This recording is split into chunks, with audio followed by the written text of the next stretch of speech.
So obviously we will want to jack the car up first. I use a floor jack. If you don't have a floor jack, and I like to jack the car up so that I have both tires off, both wheels off the ground. Obviously before you do that, you want to loosen up your lug nuts on your tires and then jack the car up. I've got this one already done, and I've taken the tires off. Pretty obvious. And then when you come over to the, I already did this one, but I'll show you what needs to be done. These two screws need to be removed. A lot of times people I've seen on YouTube, they just drill them out. That actually is not appropriate. That's kind of not the best thing to do unless you absolutely can't get them off. But there's some techniques you can use. They make impact screwdrivers or an impact wrench if you have that. If you don't have that, you spray it down good with some PB blaster type anti-seize stuff, and you can try getting it with the old elbow grease. Sometimes what I do is I use a mallet and I'll smack it on the end here while I'm trying to twist and turn it. I can't show you while I'm holding the camera, but that a lot of times will break things loose, and I'm just little elbow grease and you break that sucker loose. And you get them all done. Get this one down here, same thing, smack it and break it loose. Okay, so, and then once you do that, take one of the screws out, like so, and then over here you notice there's looks like a screw of some sort. I mean, it would go in there. Well, guess what? These go in there. So, you put that in there. Alright, so, before you get any further done with that, you want to remove the calipers off here. So there's two bolts in the back, one on top, one on the bottom. They are 17 millimeter, I believe. Alright, so I used this guy here to break them loose. Again, you may want to, well, whatever your favorite tool is to break it loose, but you break that sucker loose. I use a little PB blaster on those bolts as well, because sometimes they can be a real pain. The other thing I like to do is put a little PB spray on the bleeder valve here, because later on you may have to bleed the brakes, and you might want to pop that loose without breaking it off. Alright, so we're going to go to the next step and take this off. Alright, so I've got the calipers off.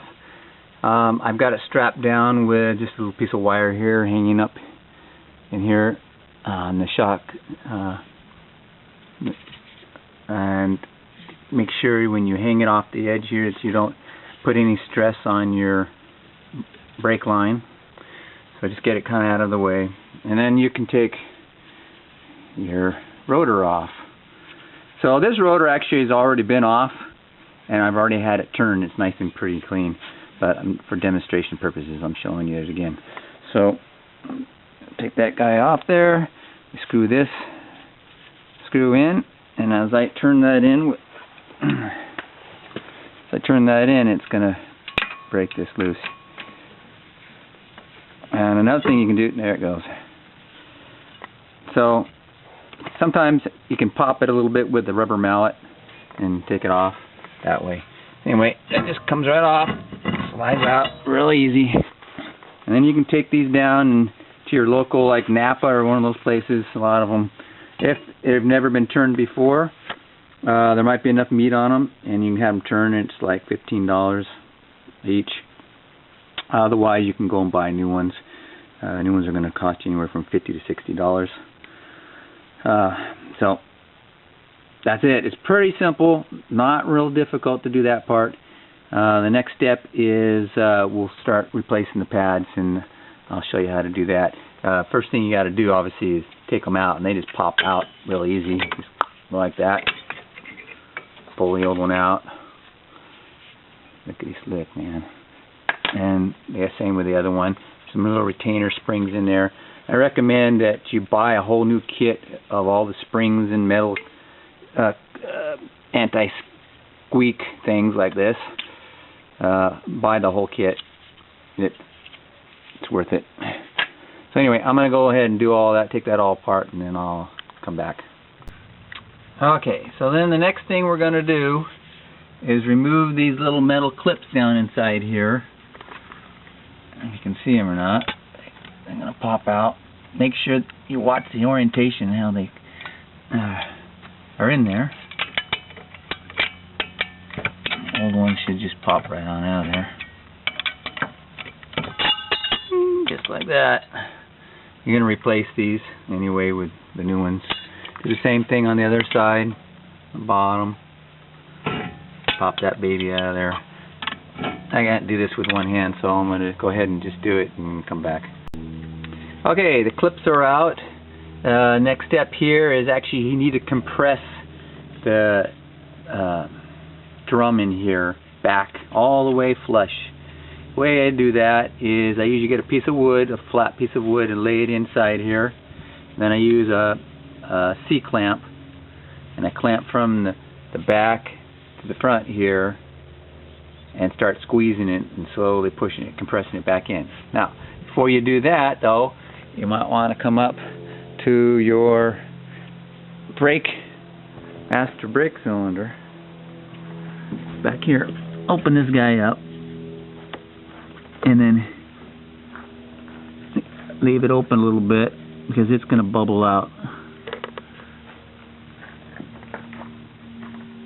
And if that doesn't work, then you may have to actually open up the bleeder. Alright, so I have a clamp on here, put a couple pieces of wood in here to take up the space, and we just start cranking that down, and it starts pushing that cylinder back in. And crank it till it gets to the very bottom. The bottom's out. There you go. That's it. I did want to mention that I put one of the bottom bolt back in here to hold this stable while I clamped and compressed that. But as you can see now, that's all compressed back in all the way flush, the way it should be. Alright, so first thing you want to do when you open up your new brake pads, compare them to the old ones, make sure that they line up, that they're the right size. Everything looks the same. You get the little holes for retaining clips. This one actually is a little bit different. It's got that back plate there, whereas the OEM one has a plate. And if you open it up here, if I take this off, look what we got there. It's like a little spacer with heat shield or something. So, I don't know, maybe that's the difference between OEM and aftermarket. A little bit different, but overall they're the same. Anyway, so that's what we can do first, check for that. Then the next thing you do is you get your little kit of all your little parts. So you have all the little clippies, make sure you're going to have 2 of these large clips per side. They go over here, top and bottom, like the one I showed you earlier we took out. Then you're going to have these little clips. There's 4 of them, and I'll show you where they go. And on the original, you can see here, it just pops out. And there's one on the inside, and there, it pops out. And one on the bottom, pops out. And on the inside, bottom, and pop it out. Just like that. Okay, I'm going to get those all set, put in there, and then we'll get back with you. Alright, so these little retainers, they are actually keyed. You can see the flat piece there. It's going to go on the inside towards the pad, like that. Can you see that? Clips up in there, like that. Alright, same thing with all the other 3. I'll do the same thing. I'll go around and do them. I won't bore you with how to do it. You can just, pretty obvious once you do it, the first one. Okay, I did top and bottom on this one, and I'm going to go do top and bottom on that one, and then we'll get back with you. Okay, so putting these clips in, also go in one way only. So down on the bottom, I don't know if you can see it or not down in there, I've already pushed that one in. There's these little, they're spring loaded. So when you push it in all the way, and it spring loads back in there against the back side. You can see it there. And we'll do the same thing with this one. This one's going to go to the opposite side. So I'm going to come in there like this.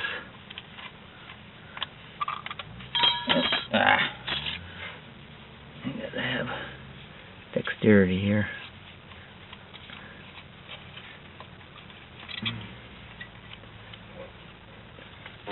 Oh. Okay. Alright. In like this.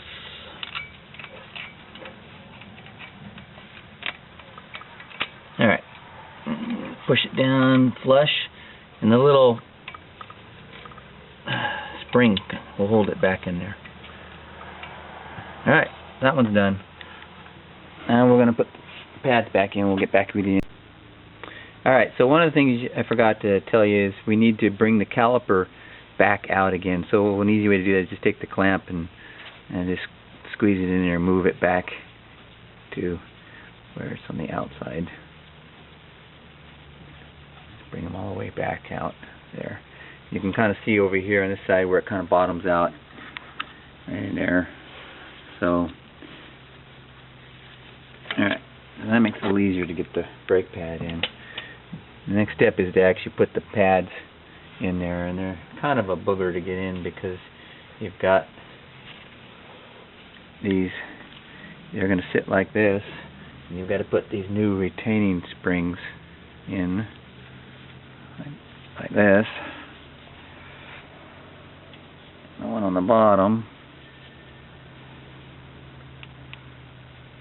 and then you got to put them inside. And let me do this one and we'll get back with you. Now I wanted to point out that this kit came with these rubber sleeves boots. I'm not going to replace the ones on mine because they're in good shape, but it's a good idea to inspect them. They're in the back here. You can see them. If they look like they're cracked and damaged, then definitely replace them. And I may look at it again and go ahead and replace them anyway. But that's what those are. Anyway, back to what we were doing. Alright, so what I had to do is take this guy out. Put the back pad in first. Notice the springs are in place and it's compressed up against the little retaining tabs in the back, front, top, and bottom. Okay. Then we're going to have to do the same thing with this one. You have to line up the holes with these springs. I'm starting at the bottom here. Might want to use a screwdriver. Not easy, but don't get discouraged. You just have to do it several times until you get it right. Alright, so what I did is I hooked the spring down the bottom first and put the bottom of the pad into its position down here, and I reached up with a pair of needle nose pliers and grabbed the spring on the top, put it in its place, and now I'm going to try, yep, it just came out. I'm going to try and get it to go in to where it's supposed to go. Let me just get this back in the spot. Okay. I'm going to try pushing it. Yeah. Okay. This came out on the bottom, so I'm going to push the tab off a little bit. Okay.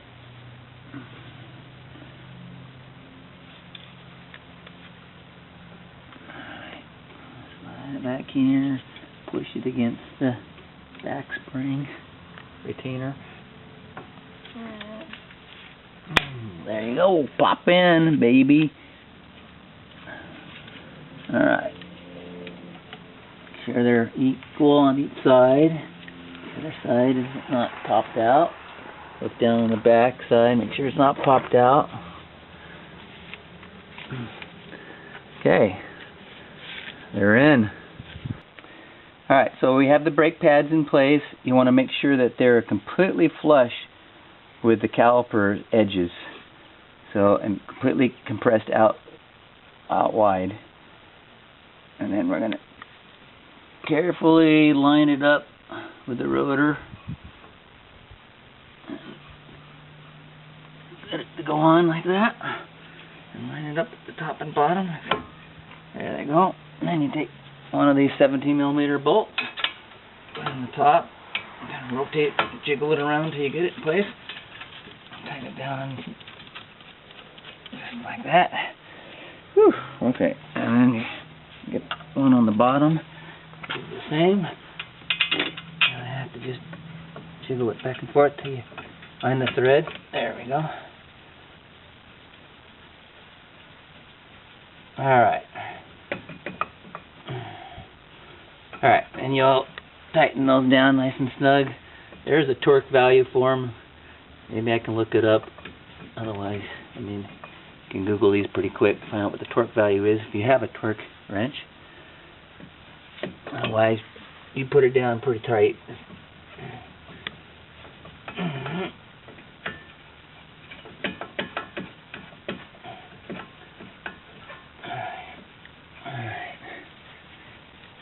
Okay, and just inspect your work. Make sure these retaining clips are in place where they should be, top and bottom. You didn't move them around by accident. Alright, that one looks good. Alright, and then you snug up these screws, these Phillips screws in front. Make sure they're snug down tight again. Alright, this one's ready to go back together. That's basically it. You put your wheel back on, put your lug nuts back on, and you're done. In this case, we didn't have to open up the system, so I don't have to bleed the brakes. I should be fine. Anyway, we'll go around and repeat the process on the other side and take it from there. Okay, we're working on the other side right now. So one of the things we want to point out is make sure you fully compress the brake cylinder completely all the way back flush to the back housing, because if you don't, you're not going to have enough space between here and the calipers once your new brakes pads are in there, because those brake pads are of course much thicker and it goes on very tight over the rotor. So make sure you get that compressed all the way back. And the little retainer clips on the back.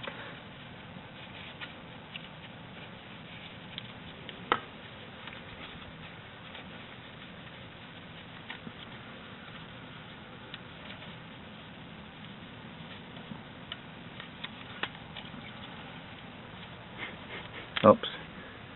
The old one was still in there. Make sure you pull the old one out.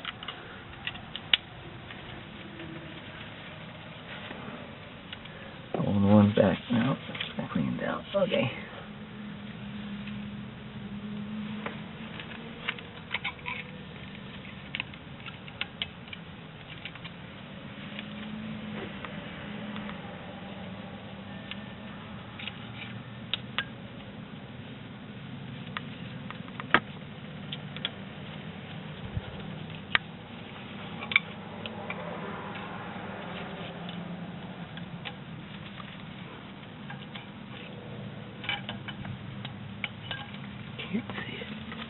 Alright, so we have the new retaining clips in there, top and bottom, left and right. And now we're going to put the brake pads in, same way we put the other ones in. Put the one in the back first against the drum with its little spring clip in there. And then you're going to go and put the front one in. And making sure that the caliper is pulled all the way out. Which right now this one is not, so my hands are free. I'll pull it back out. Okay, so to pull the caliper back in alignment, it's probably easier just to do it with a clamp like this, just till it's completely flush Just like that. There you go. Easier than fighting it with your hands. Okay, so now they're all flush lined. Okay, so we have the inner shoe in place, and now we're going to put the outer one in. And again, it's a little real bugger to get those suckers in there right without pushing these retaining clips out. So you may have to do it several times. Just be persistent until you finally get them all in the way they're supposed to be. Now we're going to grab each of these little springs, put them in the hole inside of the outer shoe. Here, these.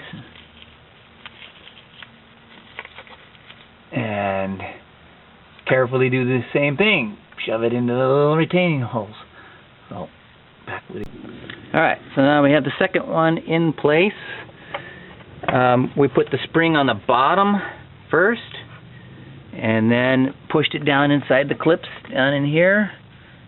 Wedge it in. You may need a buddy to help you pull this spring back a little bit to get the shoe to go in. Then you come up on top and put the spring in the hole on top and shove it in and wedge it in here.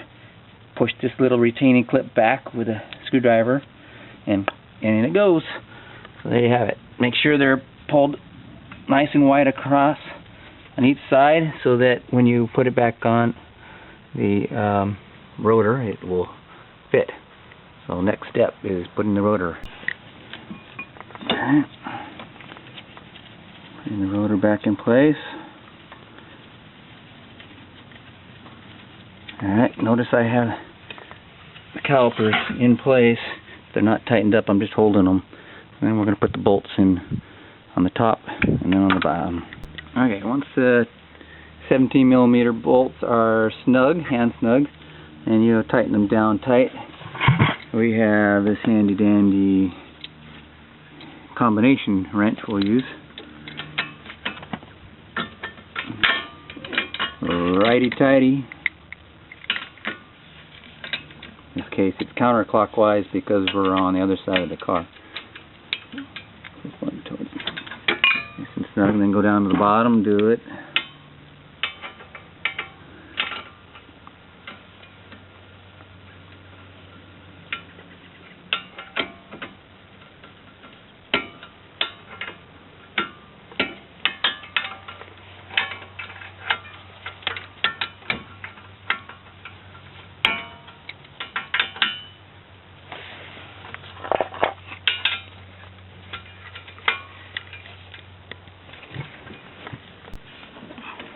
Make sure they're nice and tight. Remember, this is your braking system. So the other thing we can use is, in tightening these screws up, I have a little impact driver here. I didn't show last time, but you can actually use this just to get them tight. Alright, that's it. So the only other thing I suggest doing is what I like to do anyway. So you can put a little bit of WD-40 spray right around here, so that kind of just, it's a rust inhibitor and a water displacer. WD, water displacer. I'll put a little bit of that on there before I put the wheel back on. So that's it. We put the wheel back on, tighten it up, lower the car down, take the jack out, and you're done. Test your brakes out, make sure they work before you go out on the highway, and have fun. Don't forget to put your cap back on your brake reservoir, and also keep in mind that when you're compressing those cylinders, that it could overflow, so you might want to put a rag or something down around here to keep it from getting into things, because brake fluid is not good. It's not our friend. So, and if you need more, make sure you put some more in there before you finish up the job. Once you pump the brakes the first time when your car is running, it's going to compress all that, and you may have to come back and check your fluid again and see if you actually need fluid or not. So, there you go.